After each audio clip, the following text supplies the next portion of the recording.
25 yildan buyon so'zana kashtachilik bilan shug'ullanib kelaman. Juda ham yaxshi ko'raman kasbimni. Hech ham tasavvur qila olmayman kashtasiz hayotimni.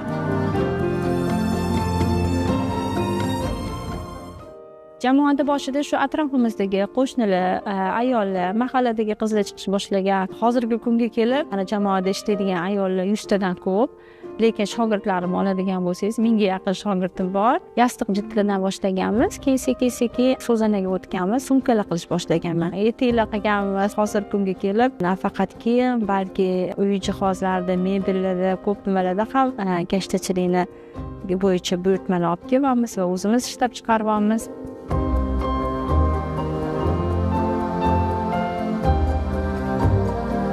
So'zanani mana mashinada tiksa bo'lmaydimi degan savollar ham bo'ladi-da. Buni qadri qo'lda tikilganligi bilan oddiy tegidagi matosini oladigan bo'lsangiz, so'zanada qo'lda to'qilgan bo'ladi va tabiiy mahsulot. Ya'ni 50% ipak, 50% paxta bo'ladi. Keyin deylik chizmaga shu kompyuterda yoki printerda chiqarmaymiz u nusxalarni. Bular hammasi matoga qo'lda tushiriladi. Hattoki o'sha bo'yoqlari tabiiy, demak bu kashtalar 100 yildan keyin ham, ta'sirdan keyin ham shu rangini saqlab turadi. O'zbekistonda kashtani har bitta hududda, har bitta viloyatda o'z maktabi bor, o'z nusxasi bor. Bu orqamdagi bu Shahrisabz, asosan Shahrisabzda ko'rganingizdek gullar, daraxtlar, dumaloqi borib 3-turgan o'sha Toshkent bo'ladi. O'sha falakdagi samolarni aks ettirishgan oy, quyosh, yulduz. Birinchi ko'rgazmamiz nomi Olis yulduz jilvasi deb nomlangan. 2015-yil bo'lgan. Hammaga yoqqan, hamma gapirgan o'sha vaqtda o'sha ko'rgazmamizni.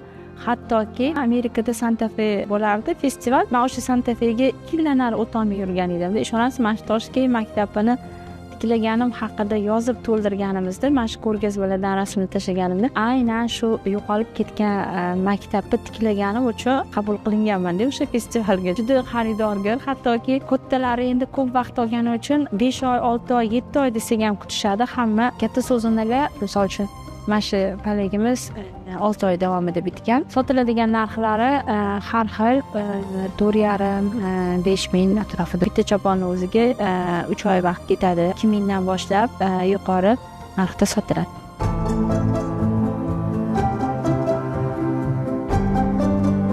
Ilk boshlagan paytlarimiz deylik, O'rta Osiyoga chiqib kelgan bo'lsak, Moskvaga borardik.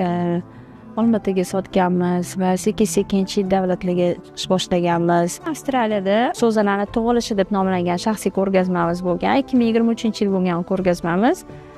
Keyin 24-yili bahor oyida Rigada, Latviyadagi birja muzeyida 2 oy davomida bo'ldi o'sha ko'rgazmamiz. Ko'p davlatlarga eksport qilyapmiz. Angliyaga, Germaniyaga, Yevropaga, Monakoga hattoki yuboramiz. Hozir mana Qatarda ham ko'rgazmamiz bo'ldi. Bu yerdan ham ko'pgina buyurtmalar olib keldik. Britaniya muzeyida 2 ishimiz turadi. Har bitta hunarmand ishini muzeyda ko'rish menimcha bu juda katta baxt.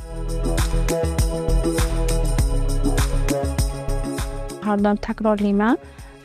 Bizlarni hunarmandlarni o'sha yurtboshimiz qo'llab-quvvatlashlarini, bizga ko'pgina imkoniyat yaratayotganlaridan har doim rahmat deb kelganman. Yangi boshlagan vaqtim uyda boshlaganman. Bir dona xonada, o'sha xonada tiqilib o'tirgan vaqtlarimiz bo'lgan, ijarada o'tirgan vaqtlarimiz bo'lgan. Menga 2018-yili Suzukota hunarmandlar shahari qurilarkan, o'sha joydan sizga ham joy berilarkan, ham yashirkansiz, ham sotarkansiz, ham ishlarkansiz deyishsa, hammasi bitta joyda bo'lishi tushishdek narsa bo'lgandek. 2019-yili ko'chib kelgan bo'lsa, hunarmandlar uchun o'sha yeri bepul taqdim etilgan, ya'ni prezident tomonidan sovg'a bo'lgan. Prezidentimiz bu yerni ham sovg'a qilganlar.